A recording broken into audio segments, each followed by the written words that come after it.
à Shenzhen en Chine. C'est quand même très très impressionnant, Vincent Rognon. C'est-à-dire que là, on est sur un site olympique magnifique avec des stades, des salles grandeur nature, avec un public qui sera présent aussi. On imagine qu'en plus en Chine, il y aura une population très, très présente.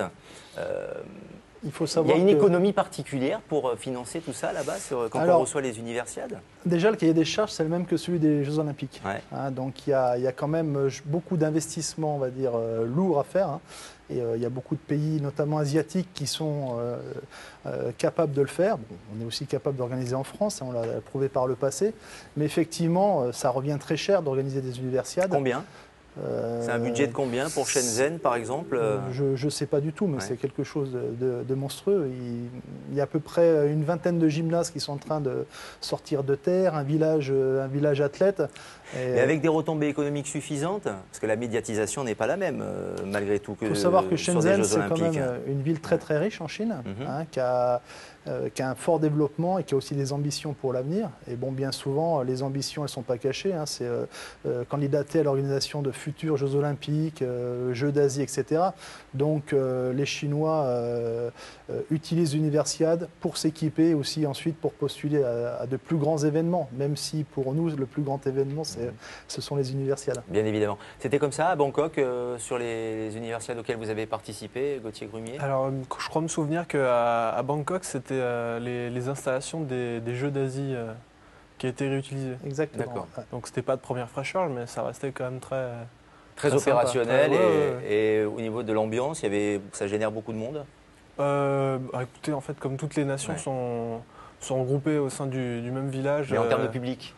Le public, comme on l'a dit, c'est pas non plus les Jeux Olympiques, mais bon, nous, une discipline comme l'escrime, il y a moins de public que peut-être des matchs de foot ou des épreuves de natation. Alors après, au niveau public, j'étais concentré moi dans ma compète. Je n'ai pas trop regardé ce qui se passait en tribune. Alors en effet, c'est un événement grandiose, c'est l'événement du sport universitaire par excellence pour le grand public. Néanmoins, malheureusement, c'est encore assez méconnu. Nous sommes rendus, comme on a l'habitude de le faire, sur les campus, dans les grandes écoles, pour interroger avec le micro de ma chaîne étudiante bien, les étudiants, les élèves sur bien, connaissez-vous les universiades? Voici la réponse. Pour ma part, non. Non, pareil, Moi non plus. Université, Olympiade, tout ça, non? Entendu le nom, oui, mais je connais pas du tout. Ouais, ça doit être une compétition entre différentes facs, non? Je sais pas. C'est international ou c'est juste de France? Ah, je savais pas que c'était international. Pouvoir rencontrer des étudiants de tous les pays du monde, d'autres cultures, ça peut être très enrichissant. Ouais, carrément, ça peut être stimulant, ouais, de représenter sa fac ou son école et puis de partir. Un tour du monde avec ma fac, ouais, cool. Et puis c'est un défi, c'est une façon de se tester, de découvrir aussi un peu le monde. Voilà, et MCE se fera fort de faire connaître cette compétition, Gauthier Grumier. Donc, pas de problème, si vous avez besoin de commentateurs pour l'escrime, je suis dispo, il n'y a pas de problème. Avec grand plaisir. C'est une bonne idée, Vincent Rognon? C'est une excellente idée. Ouais. C'est vrai qu'il a des capacités en plus, Gauthier, pour parler 2 secondes de vous, Gauthier, au-delà de l'excellence et la performance du sportif de haut niveau, vous êtes posé, vous avez une bonne voix, du vocabulaire, c'est vrai qu'il ferait un bon consultant. Ouais, puis il a vécu, je crois, 2 ou 3 universiades déjà. 2, ouais. C'est vraiment très spécifique comme compétition parce que c'est vraiment l'échange interculturel. Il y a 160 pays présents, il y a beaucoup moins de pression que sur des Jeux Olympiques. Donc je pense que le fait de l'avoir vécu permet aussi de commenter l'événement à son juste titre. Alors il y a une tradition dans cette émission, on ne va pas déroger à la règle cette saison encore une fois, c'est le fameux micro-trottoir de l'invité. On se promène là encore une fois sur les campus avec votre photo, Gauthier Grumier, et regardez le résultat. Ah, vous avez la cote, hein, ils vous aiment bien les gens, ils ne vous connaissent pas tous, pas encore, mais ils vous aiment bien, regardez. Du tout. Du tout? Non. Non quoi? Non, je le connais pas. Je sais pas, un truc de combat. Beaucoup de scepticisme? Non, pas du tout. Il a l'air les épaules carrées, costaud quoi, je sais pas. Aucune idée. Ah ouais, non, il n'a pas la tête d'un boxeur, mon avis, ça doit être un athlète. Je sais pas, la boxe, un truc comme ça, je sais pas. Ah oui, il fait de l'escrime. Voilà, ça me dit quelque chose. Ah ouais, je vois c'est qui. Mais je me rappelle pas son nom. C'est un mec de l'escrime. Ah, mais c'est un mec qui fait de l'escrime. Il a gagné une médaille, je crois. Fleuret ou épée? Épée. Épée, bien joué. Voilà, il s'en est souvenu sur le tard. Vous êtes un mec de l'escrime, Gauthier mec de Grumier. l'escrime, ouais. C'est bien, vous êtes quand même très très populaire. Oui, il faut croire. Ouais. Bah oui. Je pense que les premiers, ils ne devaient pas être. Non, mais parce qu'ils n'ont pas la télé, c'est tout simplement. Puis l'image était un petit peu floue. Et vous allez voir, dans quelques semaines, dans quelques années, Gauthier Grumier va laisser la place à sa sœur, à Mathilde Grumier, qui est sur le plateau. Mathilde, bonjour. Bonjour. Ravi de vous accueillir. Vous êtes vous aussi, on dit escrimeuse. Oui, bien escrimeuse, sûr. On peut, oui, totalement. voilà, parce que parfois le féminin. Ce qui est bien, comme on pratique l'épée, c'est qu'on dit épéiste, c'est pour les garçons et pour les filles. Bon voilà, donc vous êtes aussi épéiste. Vous êtes tous les deux d'une famille d'escrimeurs.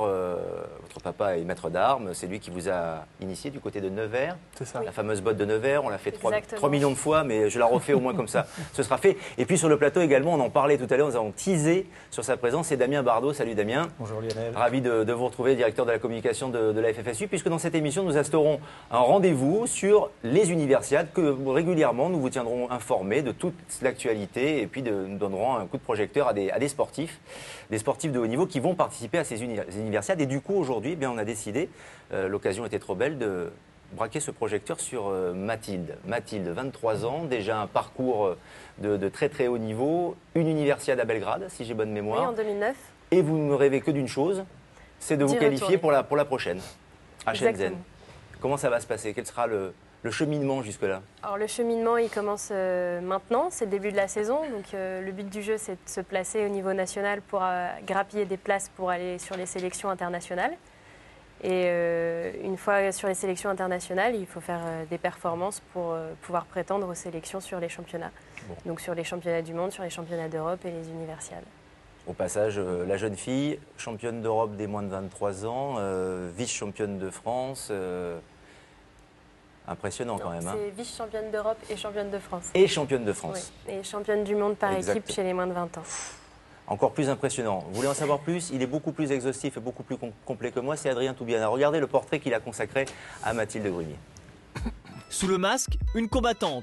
Mathilde Grumier, vice-championne d'Europe des moins de 23 ans à l'épée, espoir de l'escrime française. Ce qu'elle aime dans son sport, le combat, la peur et la prise d'initiative. C'est la prise de risque, la prise de décision, il faut faire un choix qui fait que j'aime bien. Au moment où j'échoue, au moment où je me dis j'ai pas pris cette décision, je l'ai pas fait, j'aurais dû, je me dis la prochaine fois tu dois pas ressortir de ce match-là en te disant ça, tu dois te dire au moins j'ai tenté, même si c'est pas au moins j'ai tenté.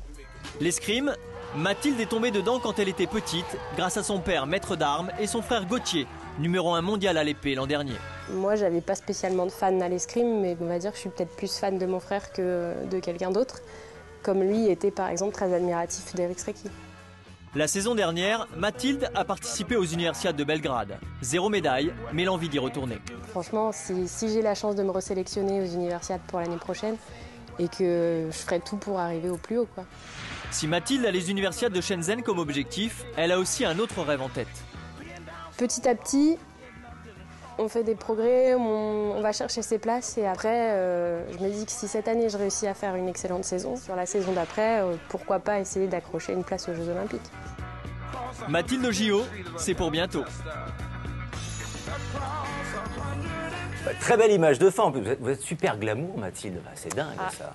Merci, c'est gentil. Mais non, mais c'est dire, après, on va avoir des problèmes. Ouais, vous allez avoir des problèmes à la maison. Non, mais en plus, elle est, voilà, elle est super très compétente. protecteur. Bah, pardon. Non, mais c'est juste un commentaire. Mais enfin, je pense que tout le monde le pense, Damien Bardot. C'est bien quand on a un symbole comme ça pour le sport universitaire. Oui, on ne peut pas dire le contraire. Et puis en plus, c'est vrai que pour l'avoir côtoyé à Belgrade l'année dernière et puis l'avoir retrouvé un an après sur les championnats de France universitaires, alors qu'elle revenait de blessure à Amiens et elle avait décroché au courage une belle médaille d'argent, 2 mois avant son titre de vice-championne d'Europe, c'est vrai qu'on peut qu'être fier et heureux d'avoir des athlètes comme ça au sein de nos délégations. Est-ce qu'il y en a beaucoup, justement, qui sont aussi symboliques, qui ont ce profil-là, c'est-à-dire qui on sent de l'enthousiasme, qui sont très performants dans leur discipline et qui font, on va en parler, aussi des études? Après, chaque athlète a son parcours et sa personnalité, mais c'est vrai que globalement, on est plutôt bien servi, on est plutôt chanceux parce que à la FFSU et notamment au travers de ces 2 gros événements, universiades d'hiver et d'été, on a la chance de côtoyer des athlètes qui sont riches humainement, riches de leur parcours, puis qui essayent de concilier ce que disait Vincent tout à l'heure, ce qu'on appelle nous la double excellence, quoi, à savoir un parcours sportif et un parcours et un cursus universitaire complet. Vous avez réorienté cette double excellence, vous, puisque vous étiez en deuxième année d'école d'attaché de presse à l'EFAP. Oui. Et là, maintenant, vous envisagez, alors vous restez évidemment dans l'escrime, heureusement, mais en revanche, pour les études, ça va changer dans les prochaines semaines? Oui, je prépare le concours actuellement pour l'EDEC, l'École des hautes études commerciales, que je passe au mois d'octobre. Et donc, si tout se passe bien, si je valide ce concours, j'entre à l'EDEC en 2011. D'accord. Donc, premier objectif, c'est l'EDEC, et deuxième objectif, les universiades, en l'occurrence, à Shenzhen. Pour l'instant, chronologiquement, oui. Ouais. Ah, c'est ça, les sportifs de haut niveau, c'est toujours étape par étape. Oui, hein. elle est vraiment comme ça, votre sœur Gauthier, ou c'est un étape par étape? Oui, le étape par étape, et puis réfléchi, posé. Est-ce que le portrait est fidèle de ce que vous en savez? Oui, bah, je pense que oui. Ouais. T'es fidèle quand même. Alors, elle a très envie elle est très curieuse, elle a très envie de faire de la télé également aussi. Ouais. On en a parlé tout à l'heure avant l'émission. Là, c'est l'occasion aujourd'hui, Mathilde. Je vous laisserai là. Je préviens déjà en régie Philippe Marcoux, notre réalisateur, et toute l'équipe. C'est Mathilde Grumier qui conclura l'émission et qui dira au revoir. Donc sachez-le. Hein, Soyez indulgents. Toutes les caméras seront braquées sur Mathilde. Damien Bardot, dans la carrière d'un sportif, les universiades, on en parle des années et des années encore après. On a vu dans le sujet tous les grands noms qui sont passés par les universiades. À chaque fois, c'est vrai, quand vous avez l'occasion de recroiser de grands champions, ils vous disent on a de très très grands souvenirs des universiades. Pourquoi? Je crois que ça correspond aussi à une période de leur vie où ils sont encore en phase d'apprentissage et de découverte. L'événement fait qu'il y a moins de pression que sur un immense événement comme peuvent l'être par exemple les Jeux Olympiques avec tout l'aspect médiatique, financier, économique en jeu. Et donc les athlètes s'épanouissent à travers cet événement. C'est leur première rencontre multisport internationale. Ils vivent en quelque sorte des mini-géos avec un village olympique, des sites souvent grandioses, un esprit d'équipe qui partagent avec des athlètes d'autres disciplines.